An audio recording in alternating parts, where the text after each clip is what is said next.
All right. I think I did it. Woohoo! Hello, everybody. I guess it's kind of a funny night because I'm usually just all by my lonesome, but tonight is, I think, better than my birthday, better than Christmas, possibly better than sex. This is my dream team together at I'm one time.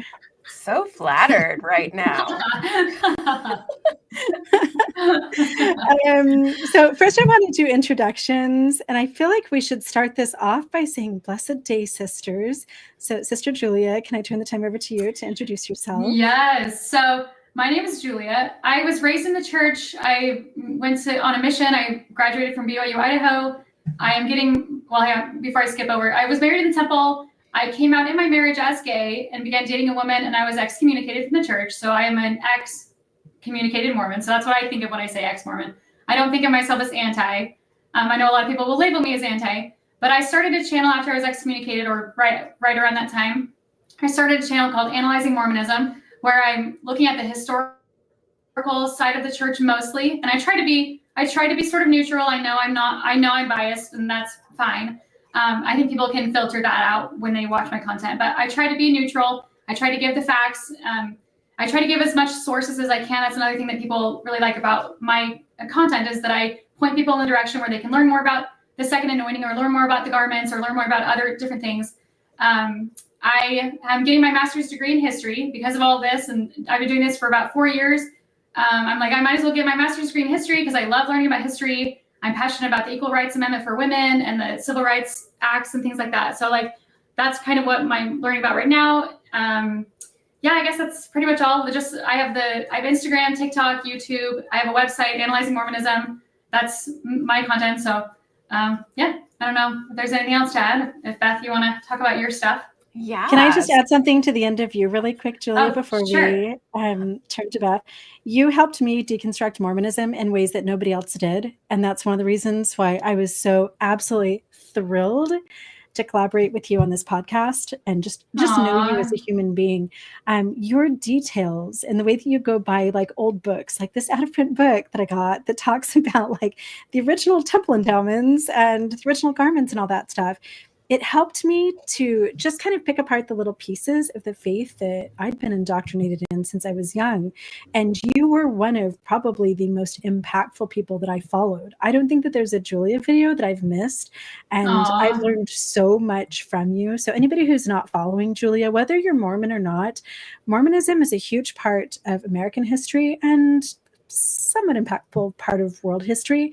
And I just think that everybody should know everything about it. And if you're going to learn anything about it, Analyzing Mormonism in Julia is your place. And I love that you have a woman's perspective on things too, which I'm a woman, so it really speaks to me.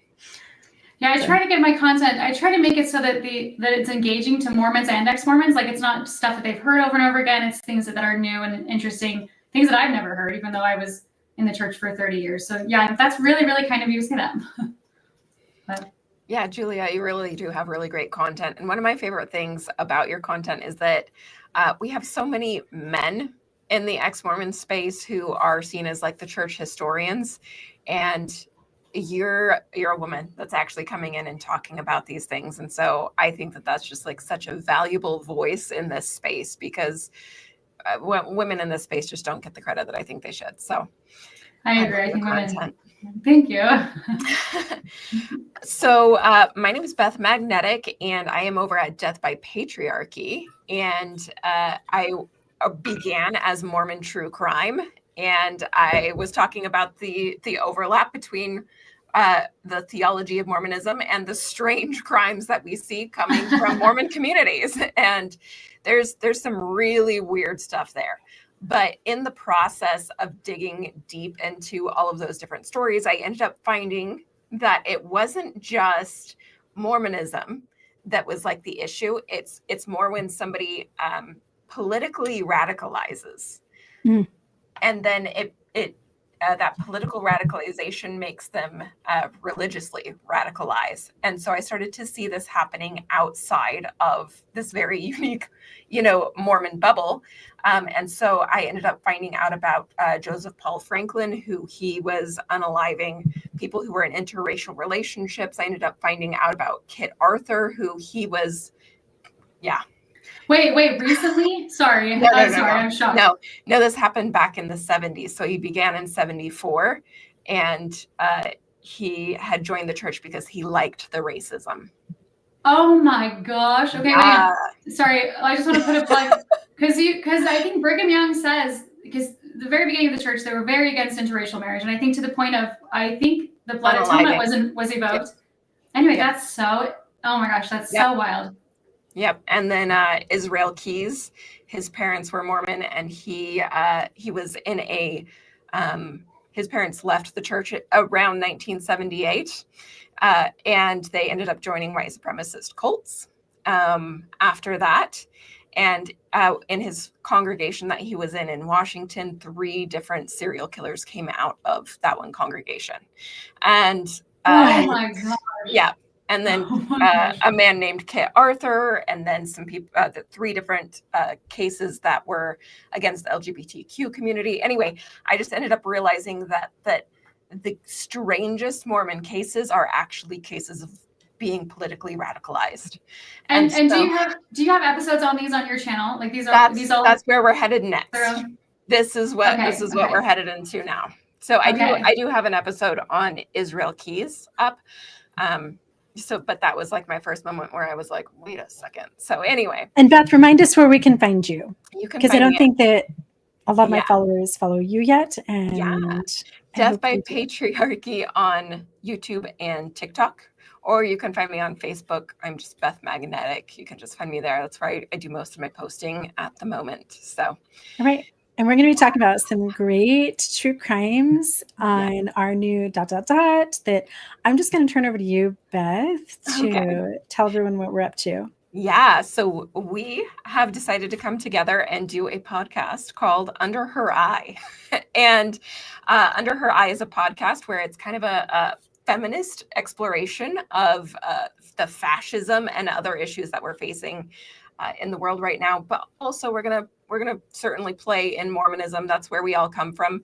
Mormonism is more of a side character in this podcast. It is not the main character. So you'll definitely hear about it and know that that's where we come from. But we want to explore so much more beyond that. So we are going to be here every week. We have a lineup of some really great podcasts planned to be able to share with y'all. So we also are going to be taking the audio and putting it on podcasting platforms for you all. So we'll have links for you in the near future. All right. So one of the reasons, I guess I should introduce myself for some of the people that are over in our other platform. I'm Jennie Gage of Life Take 2. I share my insider knowledge of the Mormon Church. I served as a female leader in Mormonism from the time that I was age 17. That's when I was called into my first Relief Society presidency at age 17. That's so young. Oh my gosh, that's so young. Temple worker at 29. So I have some insider perspective on the Mormon Church after 44 years. So that's a lot of what I do. I also share my escape from trad wife life and how I've rebuilt a beautiful, happy life on the other side. So I'm here on YouTube at Life Take 2, and I guess all over the places, Life Take 2. Now, one of the reasons why we wanted to come together and do a podcast is that in my real life, I am constantly on the phone with both Julia and Beth. And if any little thing comes out, if there's been a Mormon crime or a press statement, or we just found out how much money the Mormon Church has, then I'm on the phone with one of these two. And there are so many conversations that we have that contain so much history, so much data, so much like incredible knowledge that sometimes I feel like we shouldn't be keeping these conversations to ourselves. Like this phone call right now, while I'm like going for my jog around Tucson, should be a podcast. And all of everything that Beth has gleaned from her interview with Lori Vallow Daybell, this should be a podcast. This shouldn't just be a phone call. So like, certainly I hope that we can still continue having phone calls. Like Beth is still going to text you at 6 a.m., but we want to take a lot of those things that we're dialoguing about and share them with you, because I always feel like I walk away from the conversations that I have with either one of you, and sometimes when we're all talking together, feeling like I've learned so much. And that's what we hope to give to you. So I would be so honored if you would hop over to our Under Her Eye podcast page on YouTube and give that a sub, because we have some incredible things coming out, both some long form videos that dive even deeper into some topics than I've heard anyone dive into, as well as some little shorts that we're going to put out too. Some of our little Under Her Eye minis diving into the patriarchy. So tonight's topic is General Conference. And oh, you know what? I forgot one announcement. Sorry, I'm already ahead of myself because I just cannot wait to talk about how we're supposed to adopt our husband's mistress's baby. I've waited all day to dive into this again, like we did with Shalise over at Cults to Consciousness. Absolutely blew my mind. But one little announcement before we segue into our main topic today. If you would like to join us at the Church of Horror tomorrow evening, we are doing our first round of our deconstructive separation rituals. I'm a co-founder and an ordained pastor in the Church of Horror, which is an atheist church that's open to all, but we created it as a landing space for those who specifically are deconstructing Mormonism, although we're probably 50-50. I think that half of our membership, half the, I'm really getting more I've been watching too much. Half of the people who engage with our church have never been Mormon and have just found it a really beneficial place. We do godless sermons on Sundays. We have some inspirational songs sometimes on Wednesday nights. And tomorrow evening, we'll be doing a ritual that's just kind of a happy, good vibe type of thing to help you leave church. I think it's interesting that when you enter any type of religion, Mormonism, Catholicism, etc., there's always a ritual around that. You have your christening, you have your blessing, you have a baptism, your name is put on the records of the church. But for me, when I transitioned out of Mormon church, I just got this little cold, hard letter in the mail that said, you're no longer a member anymore. If you ever want to come back, call the missionaries and we'll talk about rebaptizing you. And I didn't have any type of a ritual around that. So we've created one. You were excommunicated? No, I resigned. Is that what that was? Yeah, that was my resignation. Okay. Yeah, I just got a little letter in the mail that said adios, and I wish that I'd had a ritual. So Joe and I have worked hard to create this beautiful ritual. Joe's done a little bit more work than me. That's just kind of healing. It's just a way to say goodbye to religion. So if you're interested, there's no cost. We're not going to put your name on anything. Nobody's charging you tithing. It may be beneficial. Maybe it's not. If it is, we hope you tell your friends about it. But we will be doing these, I believe, once a month, and tomorrow night is our very first one. So I'd love to have you join us. Okay, now without further ado, General Conference. I have never watched more in my life than now that I'm an ex-Mormon content creator. I watched the whole thing through twice, except for Sunday evening. If you're new to us and you weren't Mormon, every 6 months, the Mormon church leadership, like the very top leaders, not just the local bishops, not just stake presidents, and certainly not just like your local Relief Society presidents or trad wifeys, the real top leadership convenes at the conference center in Salt Lake City, Utah, and they release 2 days worth of material for members of the Mormon Church and the entire world. And it's inspiration, it's revelation, it's doctrine, it's all kinds of stuff. And we watched it for you so that you don't have to. And Julia has broken it down. Now, Beth tonight has not watched conference. Is that correct? Not 1 minute. Okay, we told Beth not to watch conference because it's going to be so fun. Julia has some clips that she's going to play for Beth so that we can get a blind reaction to General Conference on screen. And I've been waiting for this since like 7 o'clock this morning. So yeah, specifically, I pulled out some of these clips because I was like, I want Beth to see this. So I'm so anxious. I'm like, I know that I've seen like hints online of some things that were said, but I scrolled past as fast as I could as soon as I saw those. But I was like, oh my gosh. Because you're like, it's like protecting the jury. Like we don't want the jury to be right. That's literally what I was thinking. I was like, I feel like I'm on a jury right now, and I just have to I have to close my phone the second I see the thing. Thank you for being obedient, Sister Magnetic. Okay, Julia, I'm just going to turn it over to you. Yeah, sure. Where are you going to lead us? So I just wanted, just like you said, it was 2 days worth of conference. So that's 10 hours of these people standing at the pulpit speaking. And so that just to get into context of how much that is.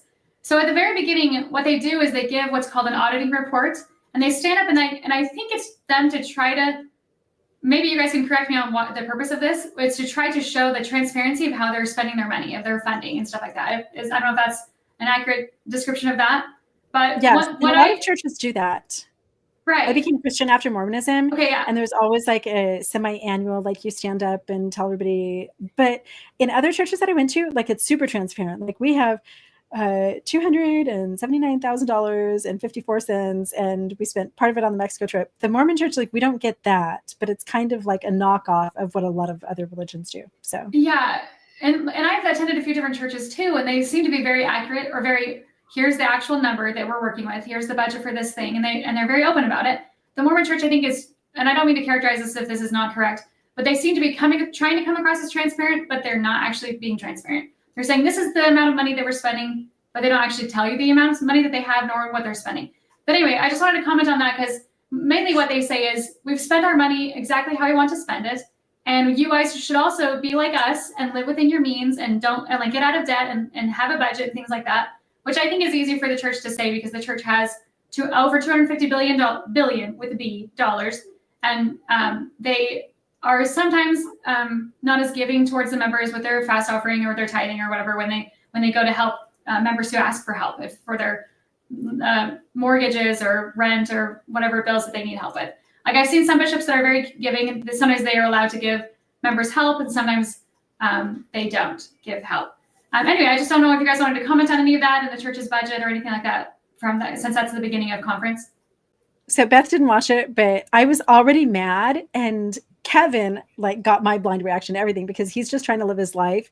And here's me listening to conference, and I'm already like slamming cupboards, because it's like, are you freaking kidding me? They said this little phrase. They're like, we spend our church money the way that we encourage the members of the church to spend their money, which is like donate to those in need, live off of, like most of it, and then put some away for a rainy day. And I don't remember them like ever saying that before. And I know that I'm not quoting it exactly, but I was just thinking that's their way of kind of inoculating people to the fact that they're hoarding wealth. It's like, put some away for a rainy day, to me is like, okay, well, I'm going to like I want to have a little bit of savings in case I need to like replace my brakes or something. But they are estimated according to, was it the Wall Street Journal that I just read a couple of weeks ago? What was the article? They are estimated to be worth, it was the Widow's Mite that made this estimation and broke down their wealth 2 weeks ago, $1 trillion by 2040. The article that I read said that they have left the stratosphere. They have reached escape velocity from the world economy. I don't know of any other organization on the face of planet Earth, except for just like Elon Musk, that has reached, or maybe like the country of Dubai, that has reached escape velocity from our stratosphere. And this cute little guy with his little accountant outfit is like, we're just doing what we told the members to do. We're like spending wisely, we're giving to the poor, and we're putting a little bit away for a rainy day. Anyway, I was already like, this is bullshit. Yeah. I always think it's funny that they stand up and say that, because they're really not giving you new information when they audit for the year. They're basically standing up and saying, hey, we looked at how we spent our money and we feel good about it. That's all they're saying. Yeah. Uh-huh. So I don't know if there's really a point, but maybe you're right, Jenny. They're inoculating the members that this is okay. This is how things work. This is fine. Yeah. I think that they're also anticipating their members running into some financial situations with the stock market crashing, and they want their members to not be coming to them for help if they don't have to, because we told you to save for a rainy day. Oh yeah. Yeah. True. Yeah. So self-reliance. Yeah. Mm-hmm. The church owns a lot of Tesla. Jules, hi Jules, hello. The church does own a lot of Tesla stock, by the way, tons of it. I remember when they bought like 700 million, and then it was reported that they bought like another 300 million. So yeah, the Mormon church owns a lot of Tesla. So. And a lot of this can be found on the Widow's Mite website, right? Where their stocks and things that they have, I think so. The Widow's Mite dives into that. All right, yeah. Julia.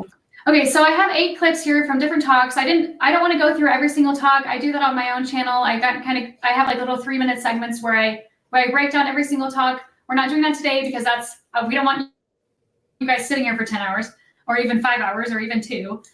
We just want to kind of go through these, and I would really like to, because these are the main topics that I was hearing, these little clips that I've taken. If there are some that I've missed, maybe leave them in the comments, say, hey, this would be a great one to talk about, or this one affected me. Those would be great too.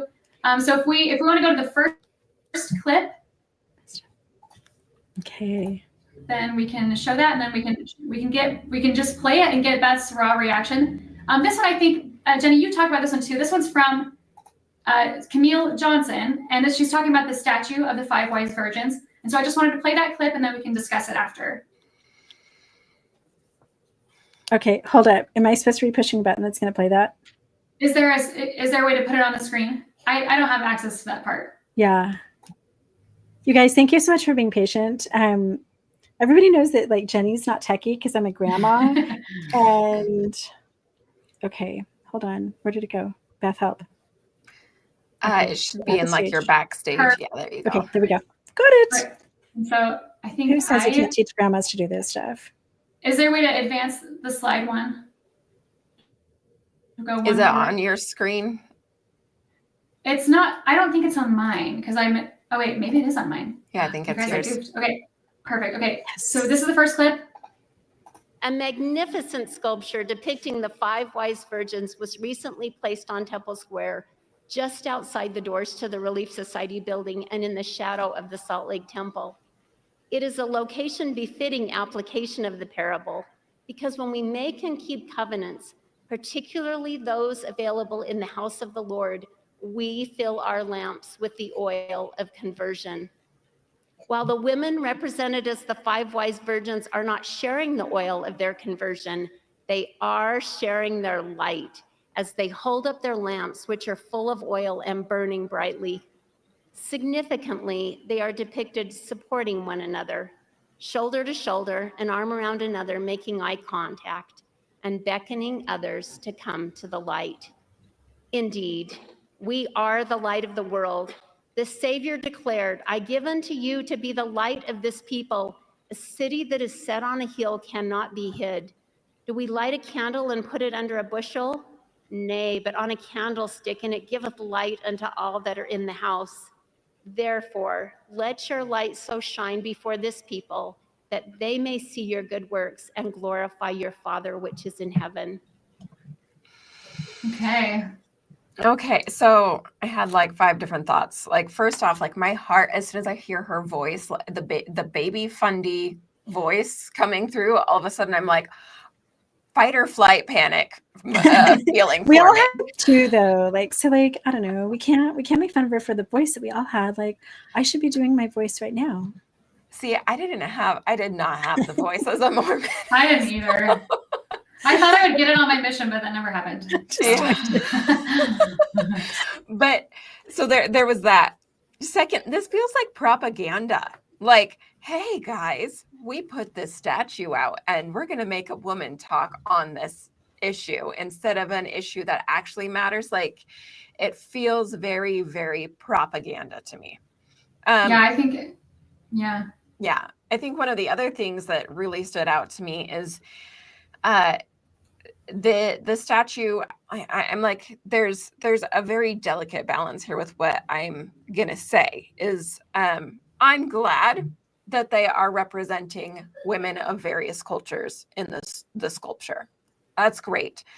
I also take issue with a church that is literally a white supremacist cult putting people of color in their statue in that way without any transparency on their part of where this comes from. Like, if you guys, we've all posted things on TikTok and called out the racism in the church, and then you have tons of members who come at you saying, oh, this was never taught.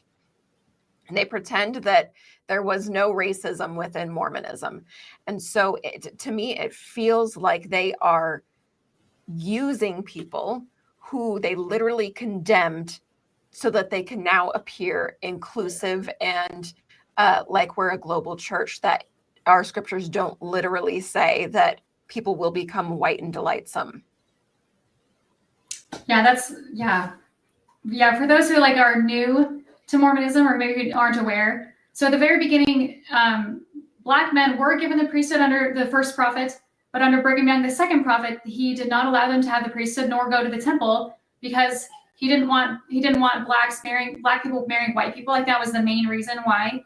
And so that continued on until 1978, and then they were given the priesthood and were allowed to go to the temple. But then I think a lot of people can argue that racism has still continued past 1978.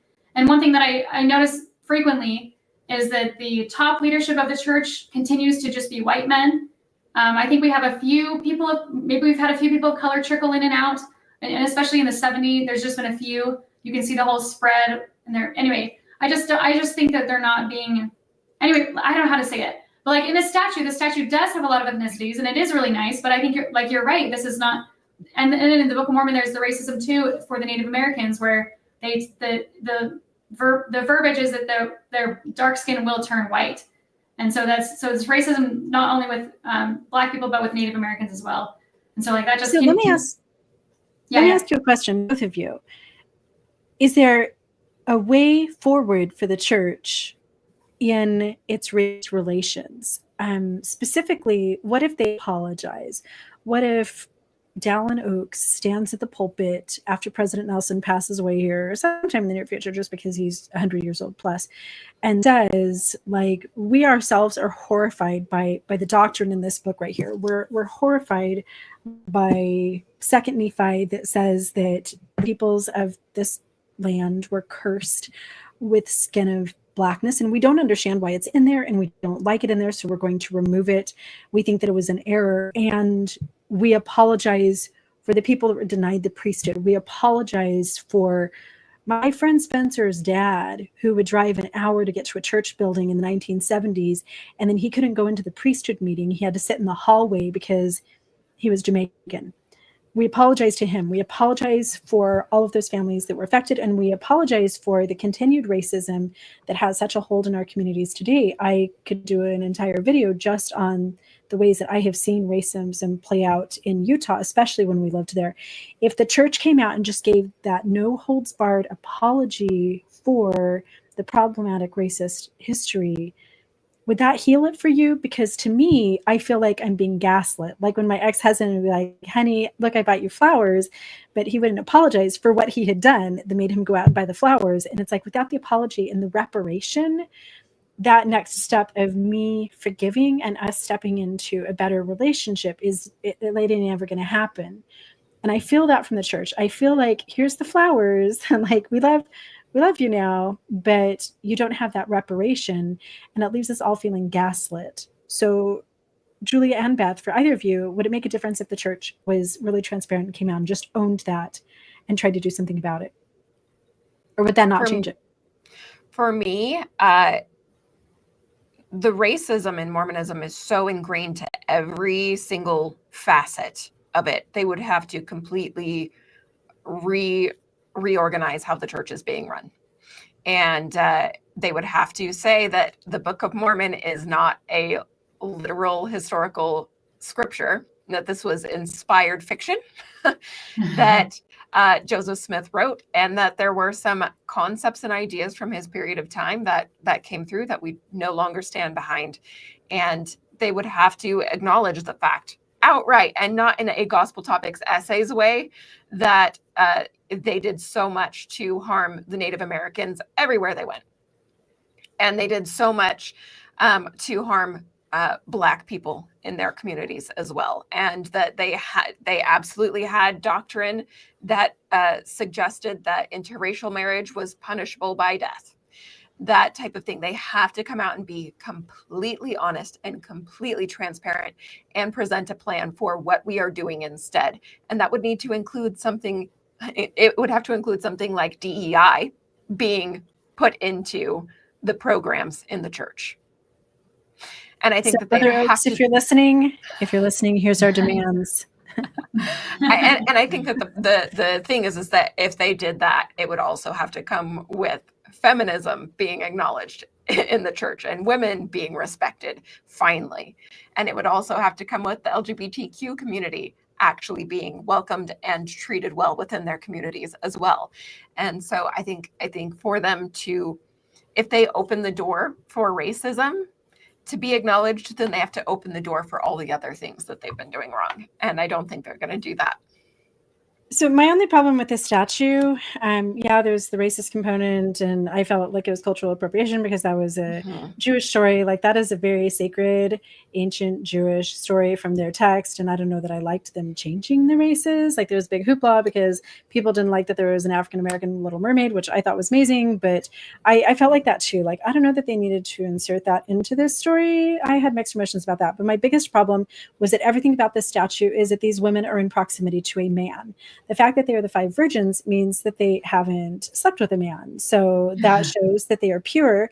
And the fact that they're standing outside of the wedding supper of Christ, again, proximity to a man. What do we actually know about these virgins? Nothing. I mean, they're virgins and they happen to have some oil. The other ones didn't have oil. I loved Maven's comment. She says, part of that story could have been that the ones without the oil had given it away to somebody else. I don't think that was the original intent in this rabbinical teaching in the New Testament, but I just think that there are so many examples of amazing women, both in biblical mythology, in the New Testament mythology, and then even pulling from like Book of Mormon mythology, Doctrine and Covenants mythology, and modern day women. There were some early pioneer women, Eliza Arsenault, other people that did incredible things. I don't know that just having these women waited outside the door for a man to come out and they hadn't had sex with a man, so here they are. I hated it. I hate that they're virgins. I thought that it was just a statue to purity culture. So that's it. Really simple, not complicated. Yeah. That was it. I think that was something that stood out to me this week as I didn't see this, but I had seen pictures of the statue. It had never crossed my mind how weird the fascination with virginity is in religion.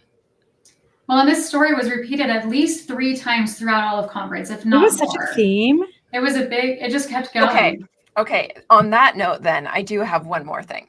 Okay. How we were talking about how the church is saving all of their money. They're building up to $1 trillion by 2040, right? So it's a parable for what they're doing, right? They can't share it with you. They can't give the money to you. They can only light the world for you. Yes. Oh my goodness. That's all. Wow. I love that. Wow. Sit with that one. I was like, I'm not going to say it. We need to move to the next clip. But as soon as you said that it was said multiple times, I'm like, okay, this is propaganda right here. Yeah. And I think she was the first one to talk about it because they were able to present this new statue, which I also think, seeing the Salt Temple in the background, it's got all the I don't know, it just does not look like in the best condition right now because they're working on it. I don't know. They could have waited a little bit or done something, but anyway, that's a really interesting connection with their finances. Thank you, Beth. You're welcome. Yeah. Okay, Julia. Okay, so the next one that I grabbed, wait, let me see. Let me see if I can skip forward. Okay, this is Elder Razvan. He's talking, and I don't know if you guys have seen this going around already, but he's talking about people who have left the church. And I've titled this one Footnotes. There are naysayers who shout, "Lo here and lo there," just as they did in the prophet Joseph Smith's time. However, they are and will be but mere footnotes in this noble work. Okay, that's the whole clip, but what did you guys think?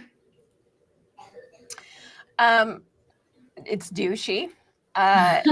First off, Emma Smith, she's just a footnote. Like, she was treated as a footnote by the LDS Church for a very long time. But it turns out that she wasn't just a footnote. I think that, so I did one of the times when I opened my phone and something popped up, somebody had posted, I knew who it was, but they had said, the thing about footnotes is they're what contains the truth. Yes. And, right? I think Julia originated that. Julia's No. I saw it from somebody else. I'm giving you credit. I think you're cooler than you are. Yeah, I just saw it in my my Facebook feed. Someone had written it, and I was like, "Oh, this sounds like it might be something that comes up today." I love how they're trying to diminish us so much and make it so that we are not the main characters ever. Nobody who does work that helps to save people from Mormonism could possibly have main character energy, for sure. Oh my goodness, yeah. Also, as you were speaking, I was thinking about how, as a studying historian, footnotes are really important. Like, in fact, that can catalyst us into discovering other things about the historical, whatever we're researching. But to me, if you look at the Gospel Topics essays, the church often hides things in their footnotes, and I probably throughout their whole website. But like somebody pointed out that in the polygamy essays, you don't find polyandry until you get to one of the footnotes. It's not actually in the text itself. And so, thinking about that, he's categorizing footnotes as a negative thing. Like it's a small thing that's insignificant. Whereas from a historian's perspective, those are really important. And even somebody who's researching the church, you want to know where these sources are so that you can learn more. And so it's just interesting to me that he's making footnotes bad when, like you said, Beth, footnotes are actually what leads to the truth and what leads to like more learning. It's just interesting that he characterizes that way. Also the labels, the church leaders have in the past labeled ex-Mormons or people who have left the church as certain things like, I'm going to space again. Lazy learners, lax disciples, decommissioned temples, Judas, core horror, things like that. So like the church tends to put labels on people who have left the church, I think to probably scare the members into not listening to them. I think it's also a thought-stopping practice where it makes it so that like as soon as they hear us say anything, it doesn't matter because we're lazy learners, because we're footnotes, because we're whatever. Something else that I'm just thinking about, you were mentioning the Gospel Topics essays. If you go on the church website and you search for blood atonement, it will pop up and it says, blood atonement, see Jesus Christ atonement through. Yeah, that's what it says. But then you go a couple pages deep and you finally find the Mormonism and Violence Gospel Topics essay. And blood atonement is in two different footnotes. One of the footnotes says that it was anti-Mormon rhetoric. The other one says that it was hyperbole, that some members didn't realize that it was hyperbole. And so, they acted on it. Whoops. Oh my gosh. And so, that's the thing is that, the footnotes are where we So can we all agree that footnotes are where it's at, ladies? Like he meant this as like a slam. He's like a mic drop. You guys are y'all are footnotes now. Well, brass band, footnotes are where it's at. Whenever I hear talks like this here, I'm going to stand up for just a minute and grab. So right in front of me, I have my magnet board where I keep notes and all my show prep stuff. And I keep this, I don't want to show the address. I keep this letter from my mom. My Mormon mom put a letter in the mail 2 years ago and sent it to me. And this letter says, I never want to see you again because you do ex-Mormon TikTok. At the very end, it says, have a good life, Mom. I don't know if that can show up in the camera or not there. I do videos about this all the time. I don't have a family. I am orphaned because I left the Mormon church. And that actually happened before I started my social media with family just ghosting me. Before your social media. Before my social media, my mom stopped talking to me the day she found out from my kids had left the church. Oh, and I always say, it's not that my mom is a bad mom, it's that she's a good Mormon. And talks like this, when somebody stands at the pulpit and says, if your son or daughter has stopped going to church, they are mere footnotes. That has real impact in people's lives. And with my 400,000 followers on TikTok, I cannot even count how many comments and DMs I've had from people who've left the church. When I do videos about my mom wrote me this letter, who are like, oh, well, here, my mom hasn't talked to me for 10 years before I left the church. And my parents, the only time they do talk to me is if they're sending me a Book of Mormon or something. When somebody stands at the pulpit and says, these people don't matter, they are mere footnotes. They're the yapping dogs at the wheels of the caravan. They are lazy learners, lax disciples, don't give heed to the unbelievers, especially the apostates who left the church, and the whole story of Korihor, which is why we named our atheist church the Church of Korihor. I'm now an ordained pastor, feels amazing. That matters. These aren't just mere words, like sticks and stones, they break your bones. But when good, faithful, believing members go to church and they hear that, it triangulates. So then they go home and they think about their daughter who's left the church, and their behaviors and actions and thoughts change. So I find this type of rhetoric particularly despicable because it alienates, it triangulates, and harms families. But you just said she wasn't a bad, sorry, going back, you said she wasn't a bad mom, she was a good Mormon. And I'm She had to just pick stuck with one, that yeah. because, well, like I'm stuck with that because so many times in the church, people pick, I need to be good Mormon. And that, no matter what that means outside of that, bad parent, bad child, or not healthy. I don't know. That struck me that you said it that way. When I left the church and I was trying to figure out who I was, I just had this thought that constantly was coming to me that I identified first as a Mormon and as Beth second. Oh and my goodness.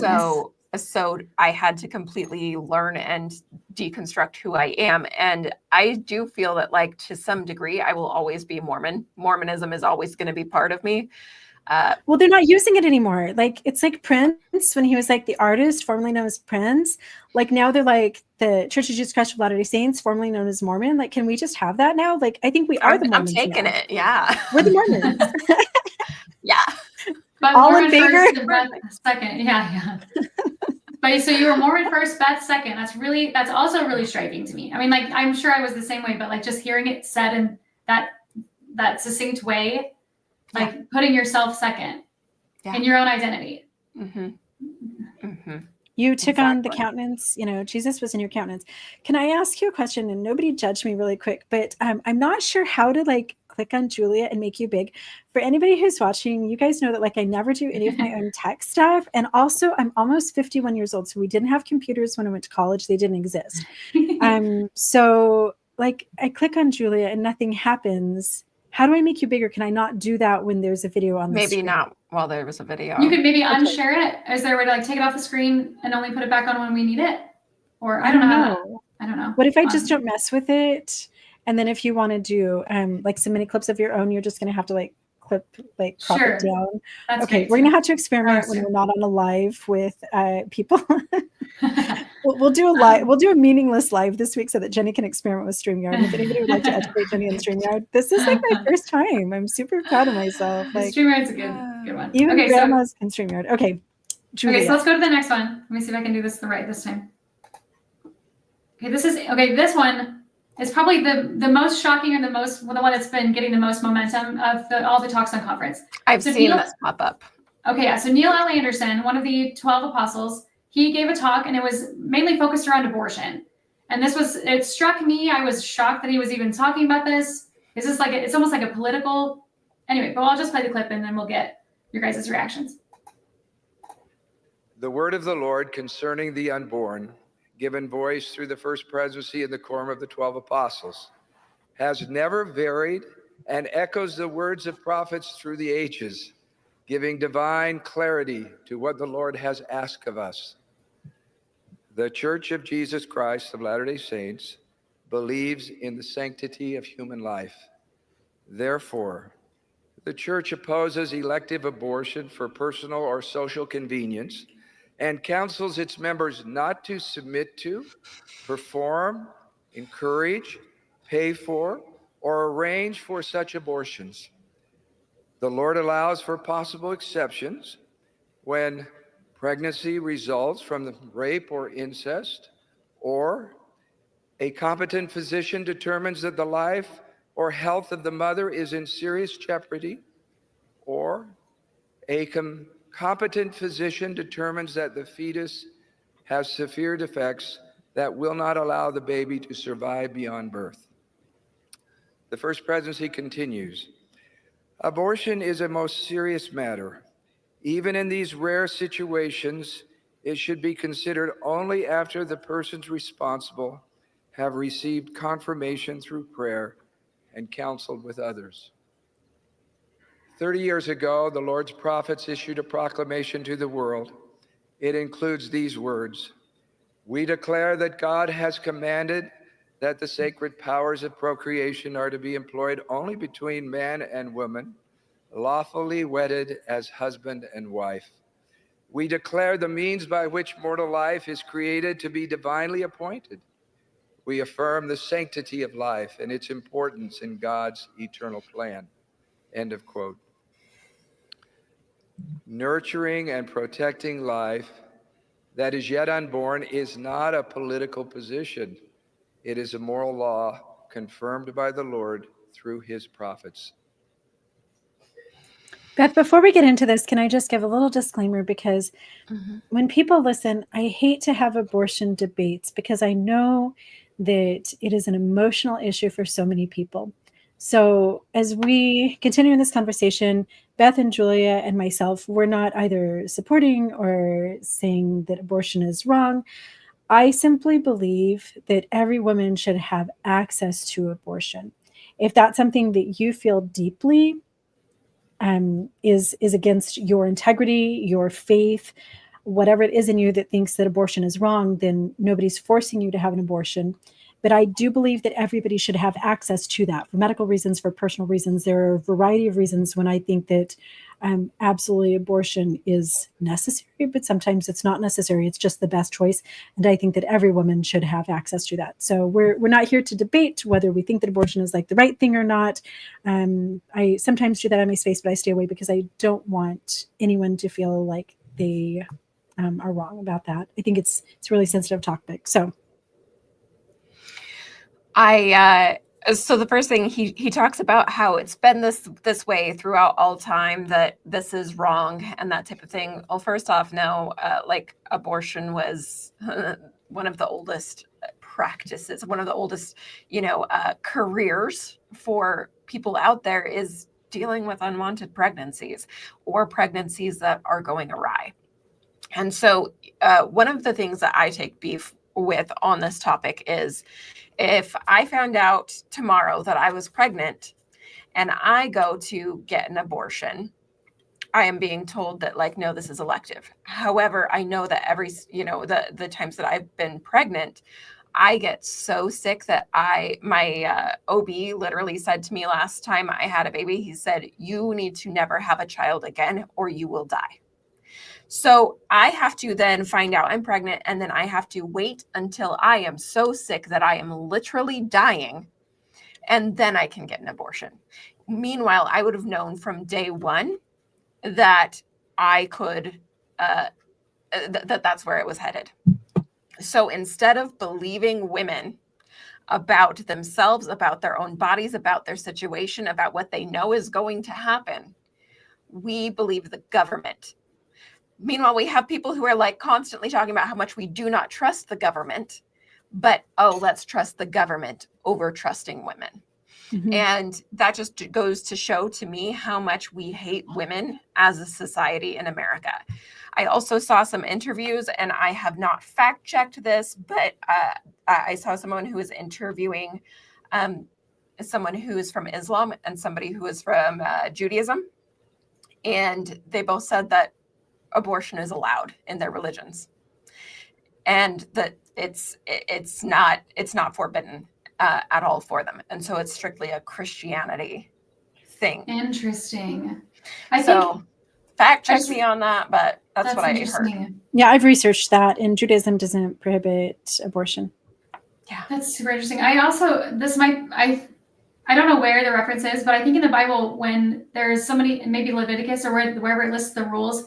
I think one of them it lists one of the rules is, or however you say that, when a man hurts a woman and she loses her unborn child, and then he has to give her some amount of money, and it's not even the price of I think it's the price of a slave or something like that. This is the equivalent. So anyway, my thoughts were even the Bible isn't valuing this unborn child as the church is seeming to do now.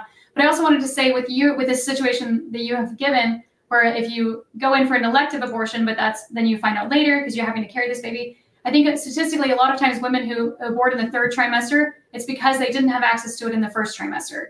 And so it's because of these legal things that it's pushing that it's making making it so that they do it then rather than earlier.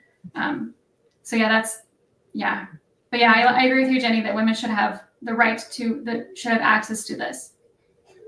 Yes. Are you going to play the other part of the clip where he talks? So, okay. About the mistress? Yeah. Is that what you mean, or was there? Is there more of the abortion part?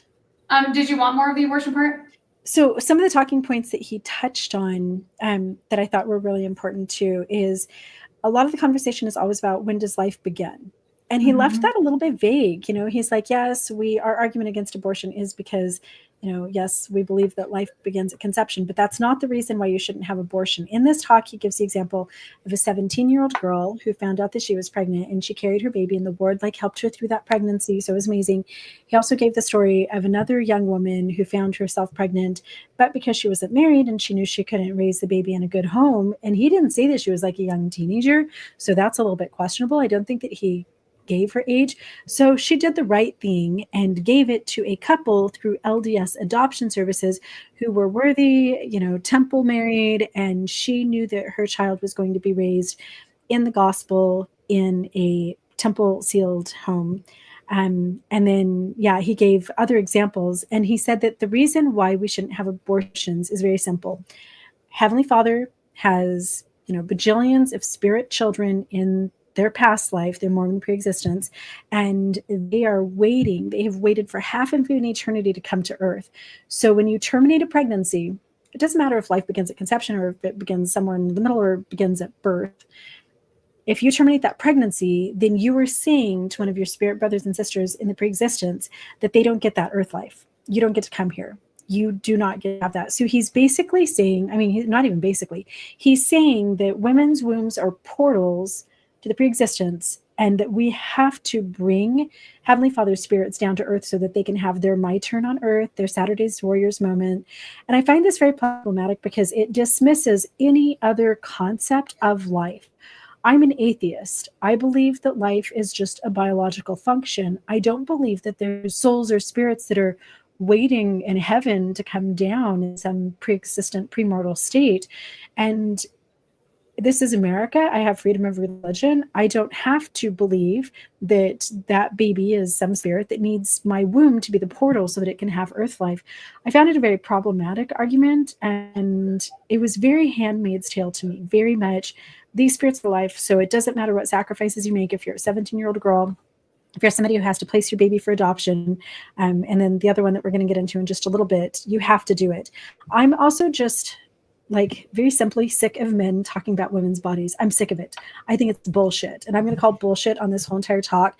If I was let's say I hadn't left the church and I was kind of on the track to do cool things. What if I got into the young women's general presidency? I lived in Utah.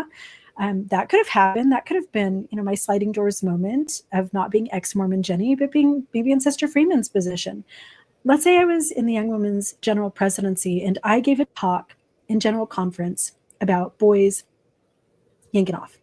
Let's say I gave a talk that I didn't want boys to go up girls' shirts. What if I gave any talk about male sexuality, or if I gave a talk to the men about watching Pornhub? Would that be appropriate? Really, do you guys think that would sell well? Why is this man speaking to women about what they should do with their wombs and what they should do with the fruit of their wombs? I find it wildly inappropriate, and there's no other setting in which this would happen. Kevin works in a school, and if there's something going on with a girl, she's taken to a female admin or a female nurse. She needs tampons or she needs something. They don't go to Kevin because Kevin has absolutely nothing to do with girls with anything other than just, discipline and teaching them algebra. In the Mormon church, I was taken to a bishop from the time I was 8 years old and drilled on stuff. I had bishops ask me about self-pleasure. I had them ask me about sex. I had them ask me all kinds of different questions. And this is just culturally appropriate. Why? Why is it culturally appropriate for this man to stand in general conference and talk about women's wombs at all? It's gross, it's tacky, and it really needs to stop. Well, Yeah. women have not been allowed to speak. Mm-hmm. So the only person left is the men. So anyway, sorry, Beth. No, you're totally fine. I just find it obnoxious that men are speaking on childbearing because they do not bear any of it. They don't bear the child physically.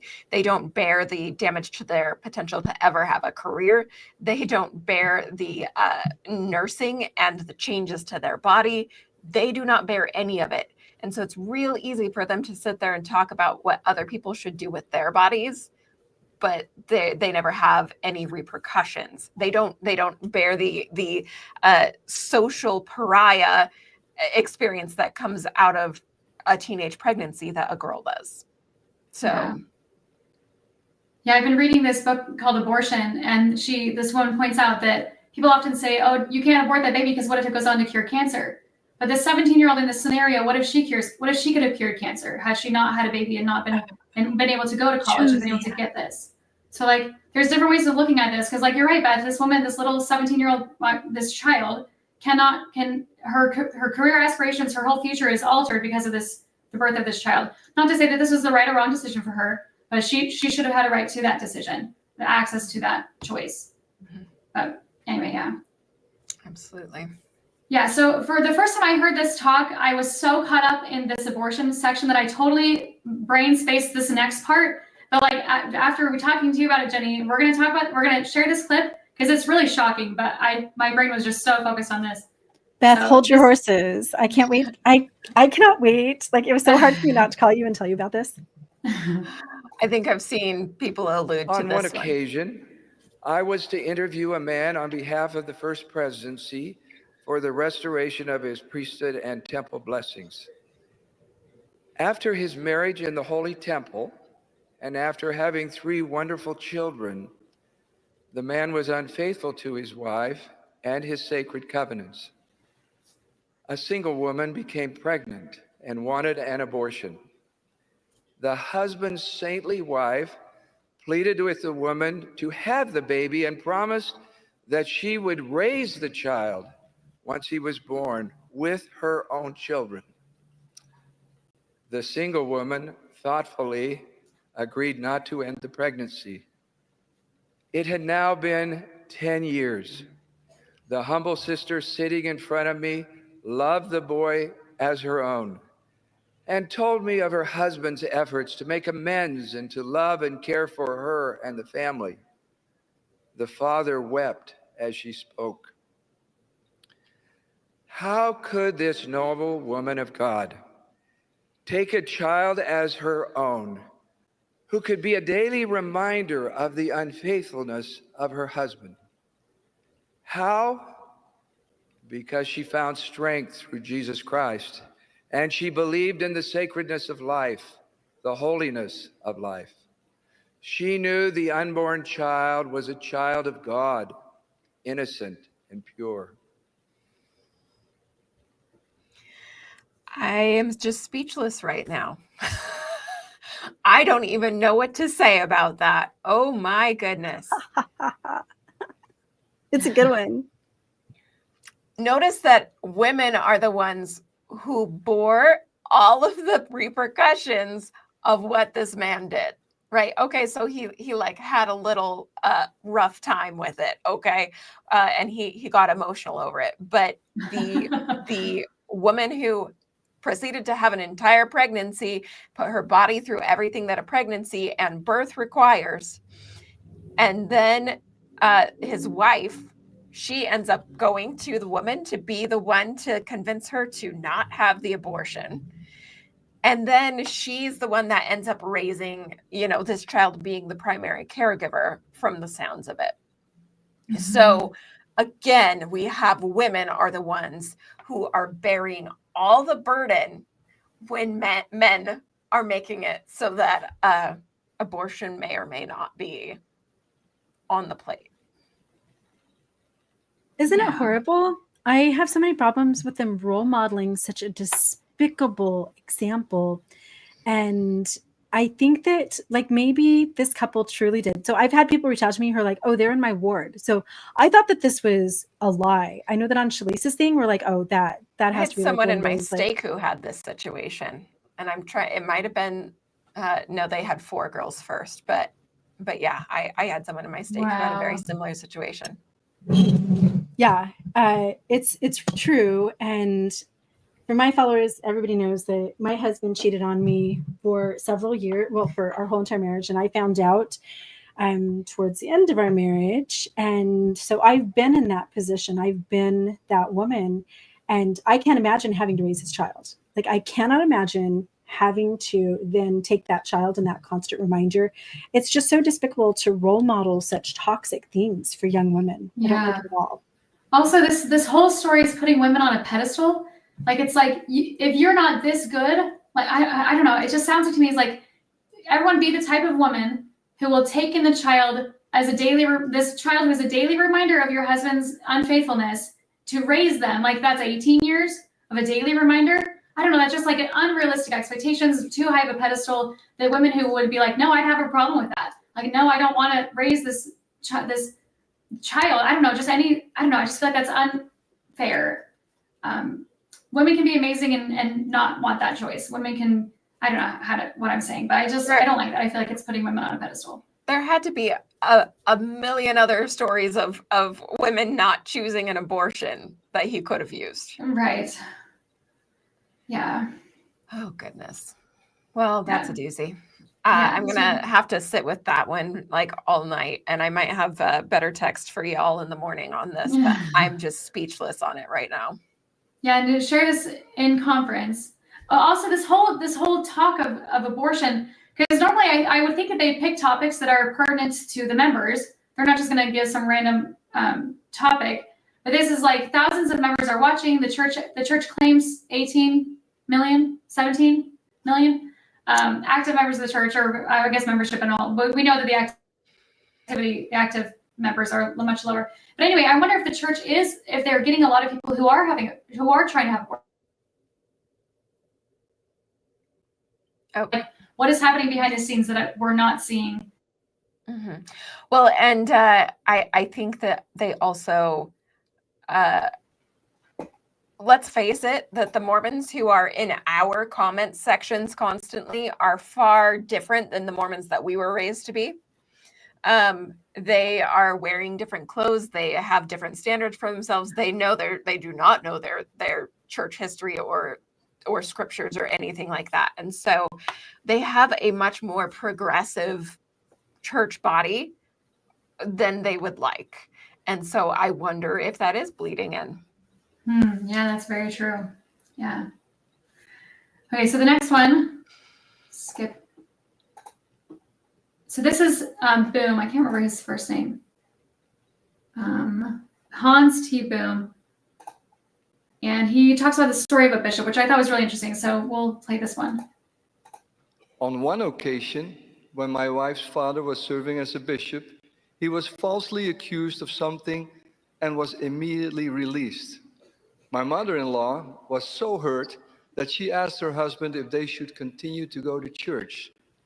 He answered that they, of course, would continue to go to church, since this is not the church of man, but this is the church of Jesus Christ. It took some time before the truth came to light and apologies were made. What could have been their breaking point just added to their strength and conviction.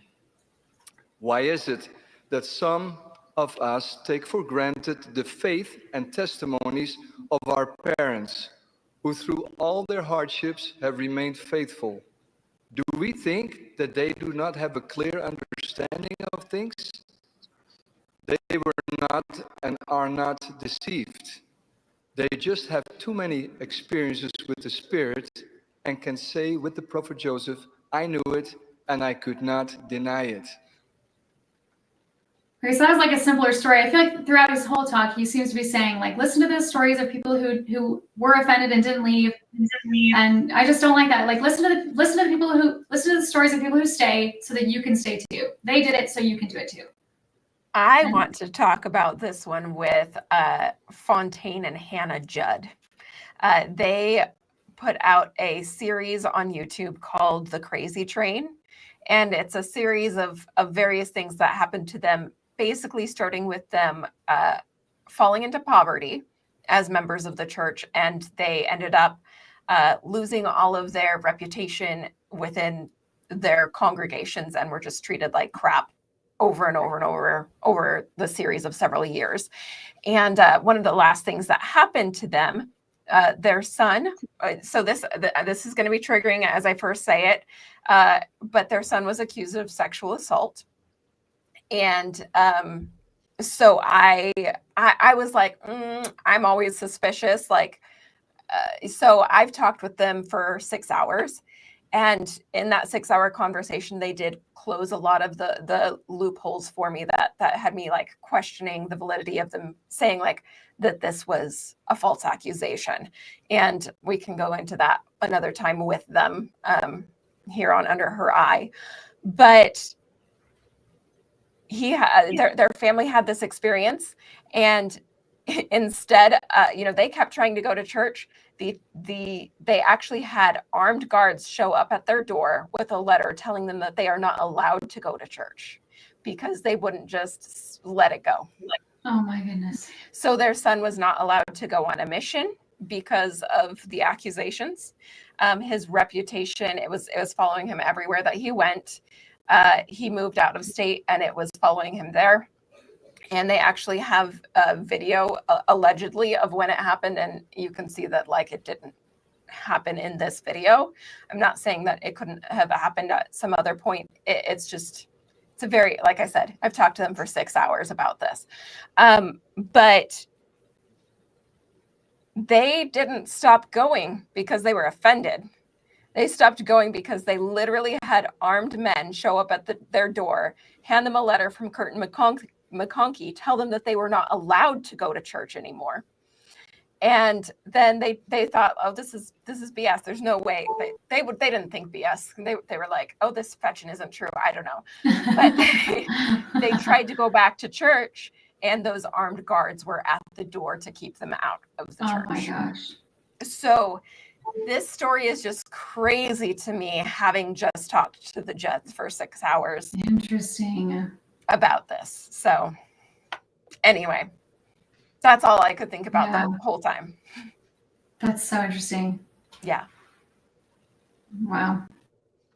Anyway, what were you Did guys' you have thoughts on this one, Jen? I don't know. I feel like there were so many talks about if you have legitimate reasons to leave the church, then don't. And it's such a hot button for me because for 44 years, I had legitimate reasons why the church was harming me in a variety of different ways. And I know people always say, oh, you just left the church because you were offended. That's actually not why I left the church. I left the church for doctrinal reasons. And it wasn't that I was offended. The church was life-threatening to me. My Mormon bishop took my husband and said, hey, Jennie says you're abusing her and she's trying to get away from you. And my husband then almost unalived me that weekend and brutally abused me. The church harmed me in a variety of ways for 44 years. And I would still keep going because just like this, it's like, well, it's not the people, it's the Lord's church. Just because there's a couple bad apples doesn't mean I'm going to throw away the whole entire bushel or don't throw the baby out with bathwater. Like, these are just people. God, the Lord, Jesus Christ, whoever is in charge of the church. And I wish that somewhere years before I hit like this really huge, horrible time period where it was causing so much harm. I wish back when it was just kind of mildly hurtful, annoying, my inner voice just telling me, hey, I don't want to do this. I wish that I had listened to my inner voice and not participate in the thought stopping, because he's truly saying, don't look at situations that are going on that may be valid. And he's not calling for anybody to like make any type of reparation or anything. He's just, like throughout the whole entire conference, it's like, all these people, they keep going to church, even though it sucks, even though they hate having callings, even though this guy was like accused of some crime and then it turned out that he didn't do the crime. But a good thing he kept going to church because everything was fine. I don't know. I think that we should listen to our own internal voices. And I wish that I had been taught that. I wish that I had gone to a church that said, hey, Jennie, your gut instinct, your intuition, it knows. It is all knowing. And you don't need to listen to a man or a bishop, or you don't have to be in a certain building on Sunday to have a happy life. That happy life is within you. I was just thinking as you were speaking that I don't think that according to the church, I don't think there's any good reason to not go to church anymore. No. I think like this is a good reason. The dad was accused of something. That's like anyone would be offended of that. Accused of a crime he didn't commit, sure. But he went anyway. But like, some of us have struggles with doctrine. Some of us have struggles with the racism or the homophobia or whatever. Those are really good reasons to leave, and the church will never say that. The church will never act like that's a good reason. But if you push back on your leaders or don't submit to and obey your leaders, they won't let you go. Right. So there's that. Mm-hmm.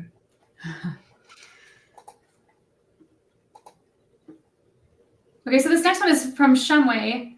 And this one's about giving out callings, which this one struck me as really interesting because, again, I wonder what the church is going through overall.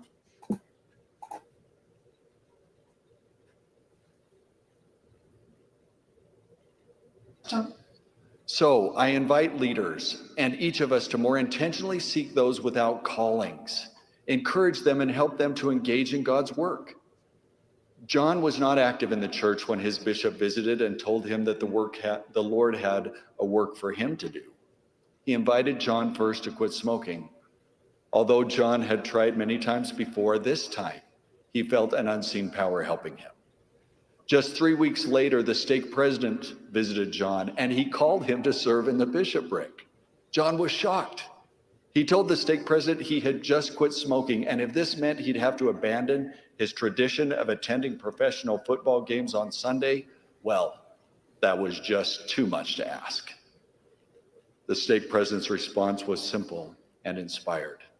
John, he said, I'm not asking you. The Lord is. To which John replied, well, if that is the case, I will serve. John told me that these sacrifices to serve were the spiritual turning points for him and for his family. I wonder if we have a blind spot, failing to extend callings to individuals who, to our mortal view, appear unlikely or unworthy. Or we may be more concerned with a culture of performance than with the doctrine of progression, neglecting to see how the Savior increases capacity in the unlikely and the unproven by giving them opportunities to serve. Elder Bednar teaches the importance of the scriptural mandate to let every woman and man learn their duty and to act. Okay, so there's a whole lot there to unpack, but one thing that stood out right away to me. So Lori Daybell is on trial right now, and she just gave her opening statement on Monday, yesterday. I guess is today Tuesday? Yes.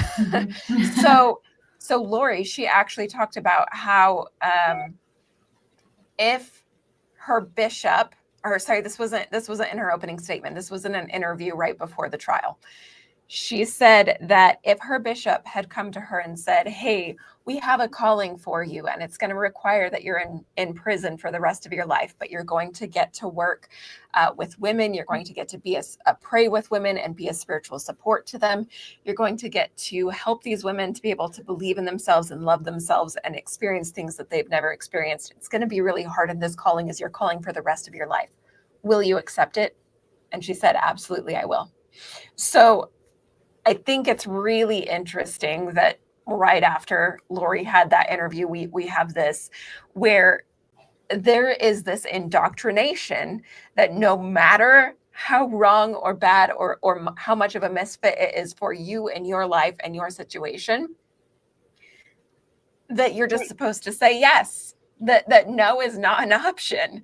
And the fact that we have a man who just quit smoking 3 weeks ago, and then we're calling him to this type of thing, it feels like control. It feels like coercion. Like, okay, we got you to stop smoking. Now we got to trap you in something so that you can't break out of this. And we're gonna occupy all of your time, and we're gonna make it so that you have to hold yourself to a standard that is absolutely unfair and inhumane for somebody who's going through this big of a life change. So anyway, I think it's really interesting that they would be calling somebody who just quit smoking 3 weeks ago to a bishopric. Yeah. Are they really this desperate? That was my other thought, is that if the church are they hurting for people to serve? I'm sure they are, because otherwise why have this talk? Like, he's basically saying, give callings to people who don't want them or who don't have them. That's what he's saying. And so, like, that's just really interesting. And don't turn them down. Yeah, you can't say no. Even if, because this isn't from him, it's from God. Even if you just quit smoking, even if you want to watch football games on Sunday or whatever reason, you can't say no. Yeah. You guys, I was called to be the first counselor in a huge young women's in a ward in Gilbert the day before I was induced with Mason. So I was 23 years old and like my first baby, and I was completely clueless and just like, I was terrified. First time too, I'm like, childbirth, like I'm probably going to die. Like it was just this whole huge, horrible thing. And I was 10 days overdue. 10 days overdue. Dang. I'm 5'3". I was like 106 pounds when I got pregnant with him, and he was almost 9 pounds, huge baby. I did not feel good. I was super concerned about just parenting, like being a new mom and stuff. And so I was scheduled to induce because I was so far overdue. So Dr. Beck, Mesa, Arizona, you're amazing. Scheduled to induce on Monday. Sunday afternoon, I went to church and everything. Sunday afternoon, the bishopric calls and says, hey, brother and sister Green, you don't have to come down to the church, but can we come over and talk to you guys? So they come to my house, like my mom's in town, my mother-in-law's in town, everybody's there because the baby's going to be born like tomorrow afternoon at like 3:00. And we sit down in the office, the bishopric, all three of them, they're all dressed up in their suit and ties. And they're like, Sister Green, we would like to call you to be the first counselor in our huge young women's presidency in Mesa, Arizona, Gilbert, Arizona. And I was like, no, you may not have heard this, but I'm having a baby tomorrow at 3:00. And I can't do that because I'm probably going to stay home for like the next 2 months that I can just figure out breastfeeding and stuff like that. Like I never missed church. I went to church when I had strep throat. I have had my husband drive me to church right after getting out of the hospital. Like I'm always just at church. So I was not inactive, but I was going to take that 2 months and not worry about Sundays. I didn't have a calling. I was just going to be a mom. First time mom. That's a big deal. And I remember them like guilt tripping me because I was like, no, I can't do that. I was going to stay home for a couple months. And I don't think that I can handle the pressure of that. And they sat there for the longest time, just guilt tripping me. Like, we're not calling you. Heavenly Father has told us that you're supposed to be the first president in this young women's presidency. God has called you to this. And I really resonated with like guilt tripping. So you guys, I said yes. I was like, okay, I guess I'll do it. So I had Mace on Monday. And on Sunday, I was in church with like 6 stitches. I had this huge episiotomy, leaking nipples, feeling terrible. I shouldn't have been there. I wish I hadn't have been there.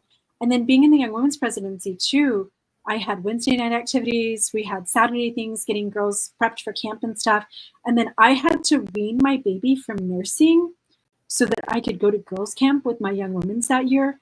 And at the time, I just felt like, yeah, Heavenly Father's calling me to do this, just like this man. Like, yeah, you look at this woman and you think she's pregnant. Maybe we shouldn't call her to this position. But the Holy Ghost told them, Heavenly Father told them that's who was supposed to be in there. And it didn't bother me that much as I was a member. I actually looked at it as this faith building thing that I was able to step into that.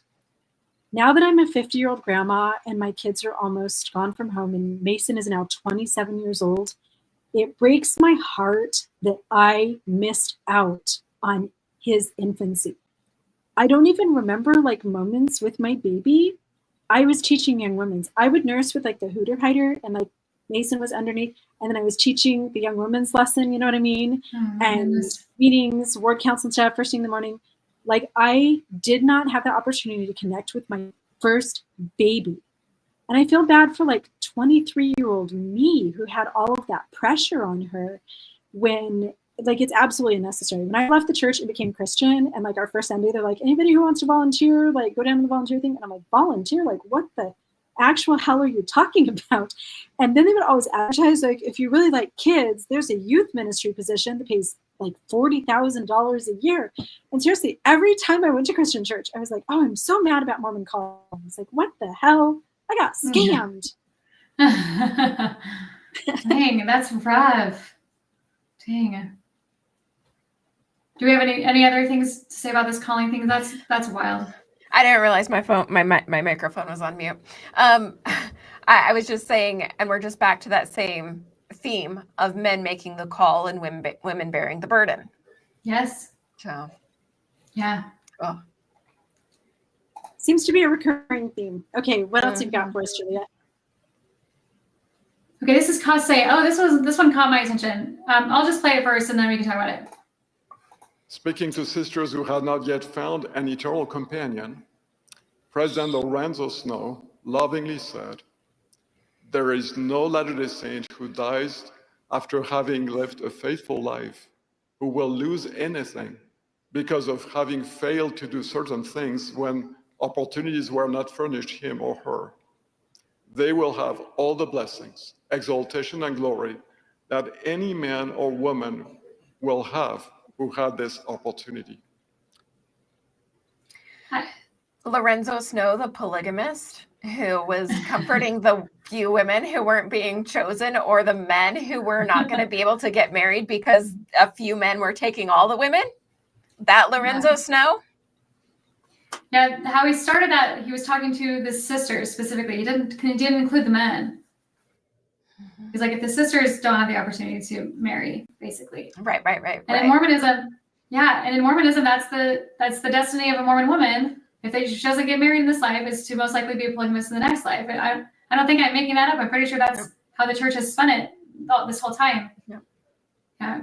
Anyway, I'm sure that modern Mormons would be like, no, we've never said that. But absolutely, that was what I was raised believing as a Mormon. Yeah. And I just thought it was interesting that he said this. Keep going, Jennie, what? I got engaged when I was 17. Whoa. Because I graduated at age 17 and had a full semester of college before I turned 18. Or actually, it was the trimester. It was the summer trimester.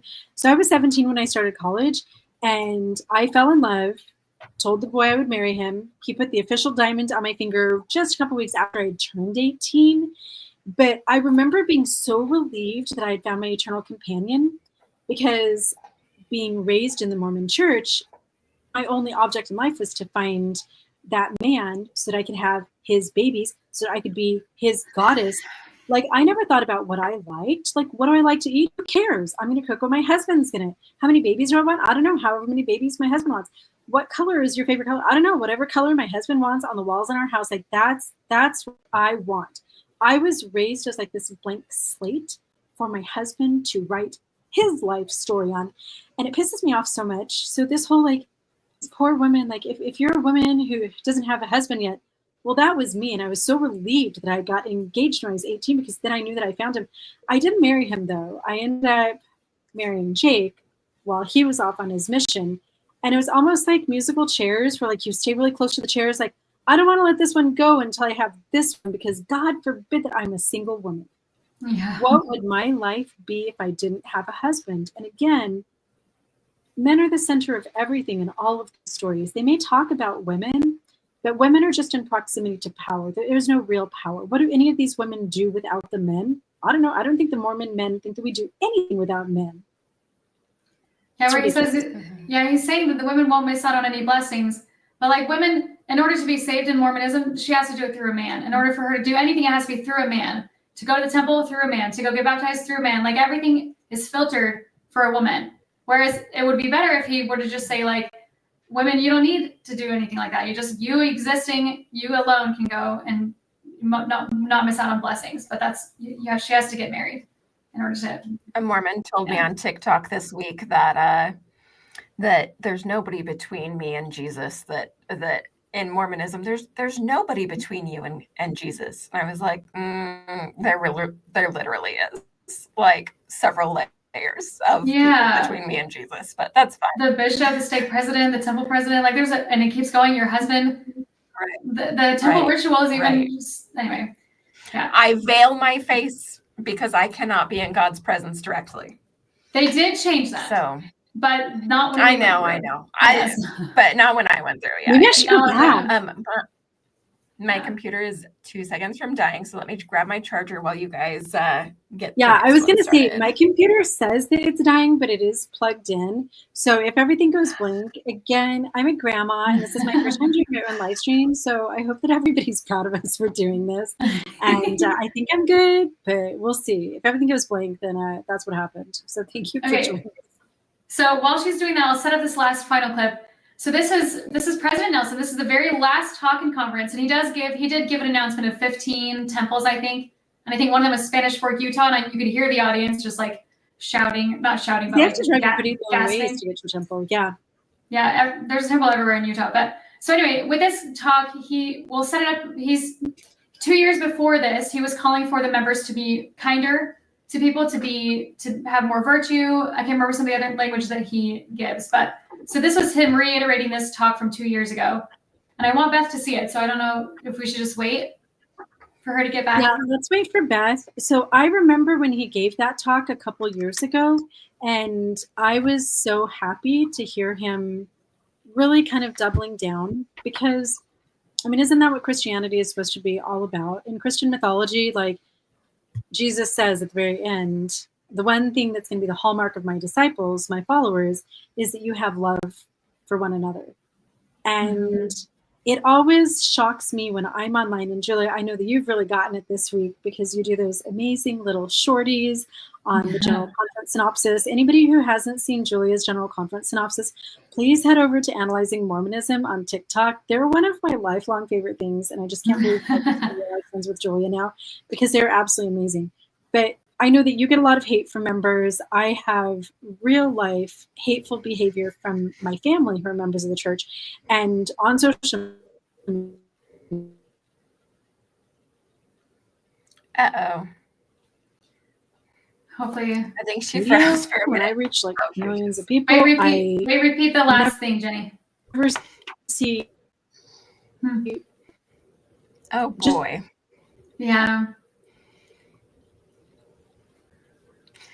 Bear Just with wait it us. out. Or, yeah. And dehumanizing and threatening comments from anybody than from members. It's been really shocking. Yeah, breaking up. It's been really. Did I Jenny? freeze? Yes. Yeah, sorry. Uh-oh. Just You the last guys, we couple might be few about to minutes. die. Hold on. Oh, okay. So Do I need to switch to my phone? I guess for a very first Maybe. live I don't know. stream, however so that you we can can work do out it. all these glitches. Like, Will it cut us off if you switch devices though? So I think what Jenny was talking about, the type of response and things that we receive online as Yeah. ex-Mormon content creators. Yeah, for sure. It's rough. It's real Yeah. rough. Yeah, I wanted to play the clip and then talk about that because even with this last weekend, the videos that I posted, I've had really hateful comments. And I've had active members of the church and even Never Mormons reach out to me saying, "Whoa, are you okay?" Because these people are being so mean. And so I wonder if Nelson is seeing this and seeing that Never Mormons are seeing this kind of example in the comments and is trying to say, "Don't do that."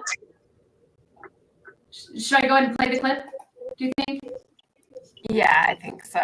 I think we might have a little feedback from Jenny having two devices out, but Okay. Because I'm going to push play if we're good. okay. I think we're good. Okay. Hostility builds no one. Contention never leads to inspired solutions. True charity towards all men is the hallmark of peacemakers. It is imperative that we have charity in our discourse, both public and private. I thank those of you who took my previous counsel to heart, but we can still do better. The present hostility in public dialogue and on social media is alarming. Hateful words are deadly weapons. Contention prevents the Holy Ghost from being our constant companion.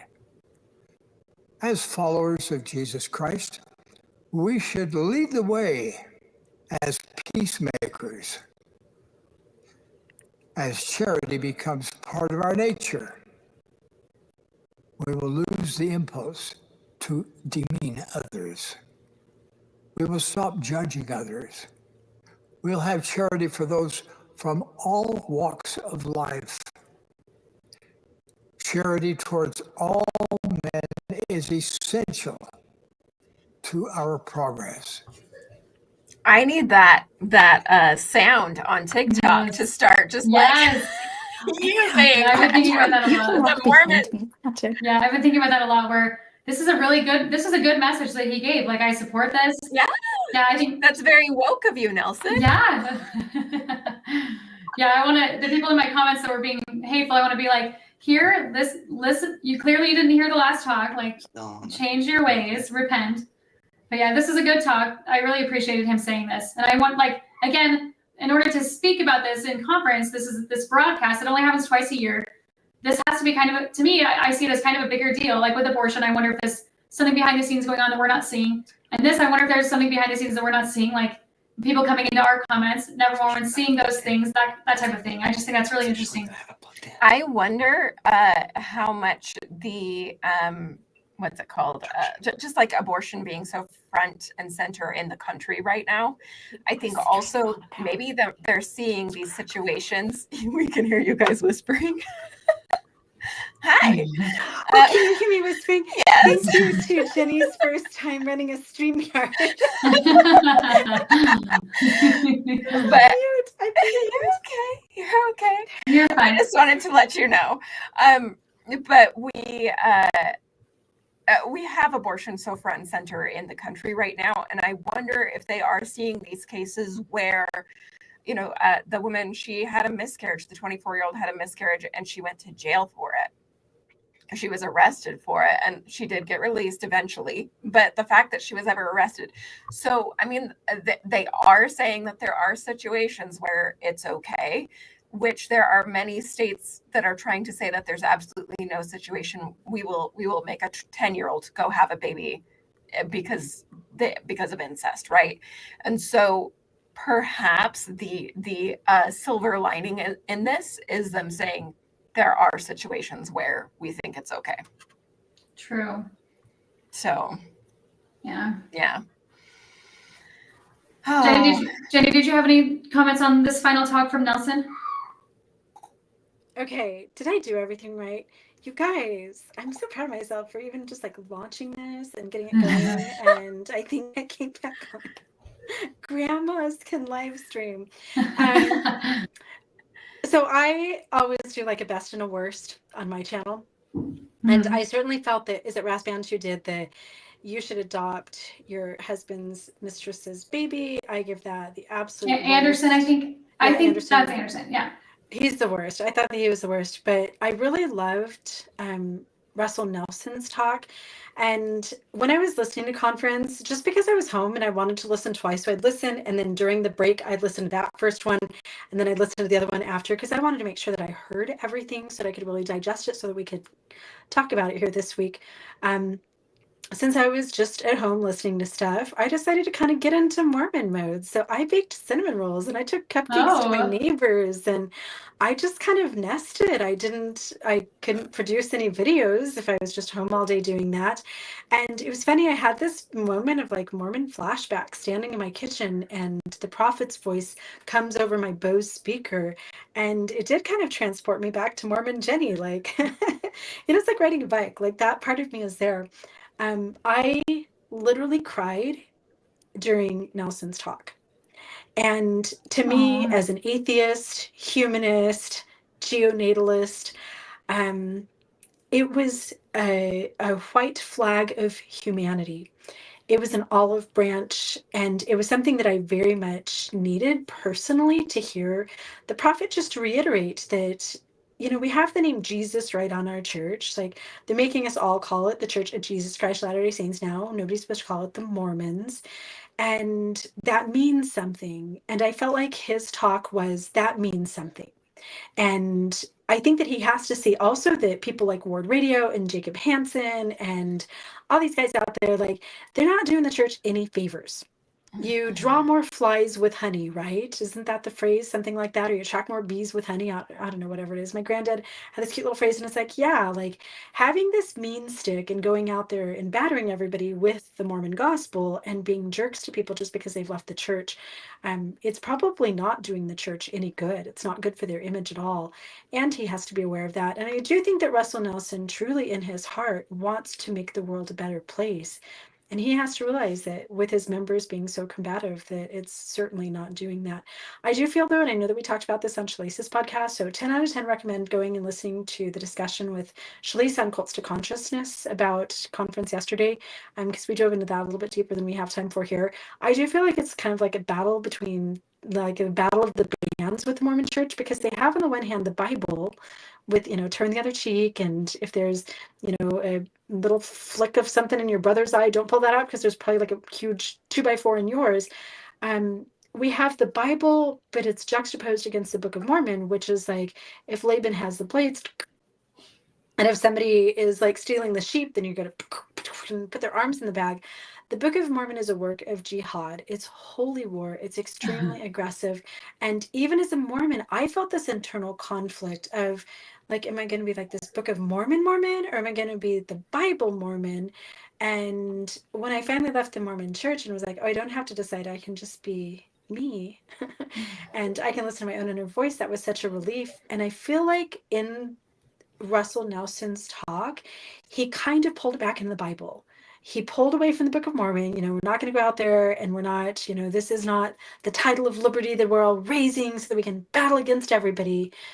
Let's truly be Christ-like and do what Jesus said.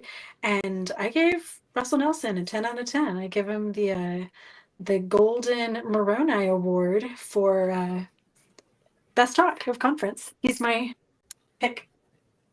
I'm getting that audio and I'm using it on TikTok to Yeah, somebody that's a good who's one. going Yes. off on me. For sure. Yeah. That talk specifically Love needs to be shared on ex-Mormon content. I texted it to everybody. I texted it to Jacob Hansen. Yeah. I said, did you see what Russell Nelson said? You guys need to be a little bit nicer. He has not responded. I sent it to Carmen Ellis. I sent it to like the whole entire Ward Radio crew and some other people that I don't want to name. But there are a dozen different people that I texted that to, and not one of them has replied to me. Zero. Shocker. So you know what? I am all for Ward Radio going as hard as they want to. I am confident they are keeping people away from the church. So good on you guys. They're doing the work better than any of us could. So anyway, my goodness. Well, this was fun, you guys. Yeah, this was fun. So yeah, that's all we have of the conference clips. I don't know if there's anything else we need to add, and then I don't know how frequently we're podcasting here on Under Her Eye. Did we talk about that? Once a week. Once a week. So we have a whole lineup for you guys. We are planning on doing a once-a-week live stream. Sometimes it's going to be just me and Beth, maybe Julie and Beth. It may not always be all three of us. And if you're new to any one of us, we all have very distinctively different things we do. So I'm Life Take Two. I share escaping Mormon trad wife life, getting out of a religious structure that was extremely toxic for me and my children, and how I've rebuilt a very happy atheist, Jew-natalist life over here on the other side. And Julia dives into church history. She's analyzing Mormonism. She does an incredible job of just breaking down all the nitty-gritty details, and she brings facts. Like I have learned so much from Julia over analyzing Mormonism.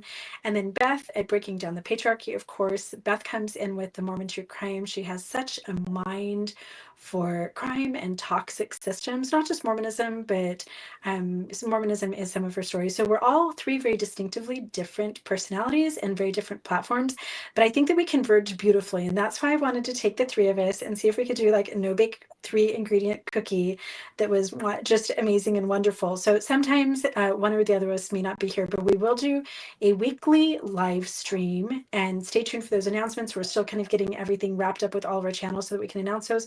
We're going to release one weekly long form video, and we'll also have some little minis that I think that you'll really enjoy. And we will be bringing on special guests. So I've already reached out to a bunch of different people. Everybody has said yes. So we'll be talking to some incredible people that will share their stories with us, as well as sharing all of our experiences and our insights. So yeah, that's great. Yes.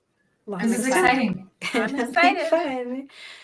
So I want to thank everybody for just like being patient with us, because it is hard to collaborate, and I think that we went a little bit long, but I love all of this conversation, and I'm just so happy to be part of this. So thank you everybody for your patience. We are still figuring out audio and just kind of our groove with each other. Like, it's so easy to be a solo pilot. It's a little bit more difficult to have co-pilots and everything else. So this has been fun, and thank you, Beth and Julia, for being part of my life, for teaching me so much, helping me deconstruct a very toxic system, and just being a constant source of encouragement and inspiration and knowledge. You guys are such knowledge bases.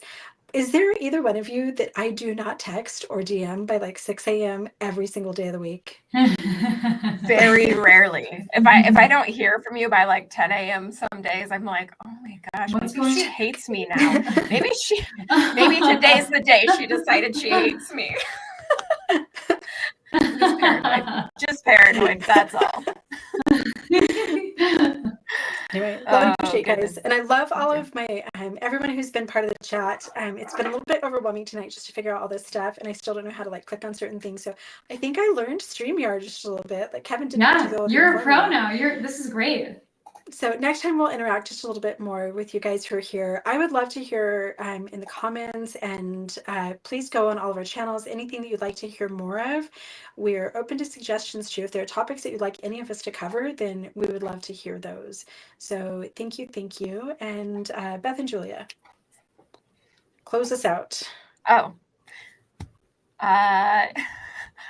I'm not sure what to say. We're really excited to be able to have this Under Her Eye podcast. And if you guys have specific topics that you want us to start to cover and dive into, and like we mentioned, we're not going to be a Mormon exclusive podcast. We are going to be diving into lots of social issues and that type of thing, where Mormonism might play a side character role in these stories and episodes and things that we talk about. So if you have topics that you want us to cover that have nothing to do with Mormonism, or they do have things to do with Mormonism, reach out to any of us. We would love to hear your thoughts, feedback, and suggestions for topics that we should dive into. Yeah, and I'm really excited to like bring more women's voices into this space. I think that's needed. So yeah, I think this is going to be great. Me too. Awesome. So thank you guys for joining the live stream and Thank you, everything. This is guys. great. Yes. Thank This was you. so much fun. We did it. I hope that you guys learned something from it. I always hang out in the comments, and Julie and Beth, I know that you guys do pretty well too. So I will always be hanging out in the comments. Love to connect with you guys. So any questions or anything, I'll be down there. Awesome. So, all right. Thank you, everybody. Bye, guys. Thank you, ladies. Bye. Have a good night. Bye. Bye.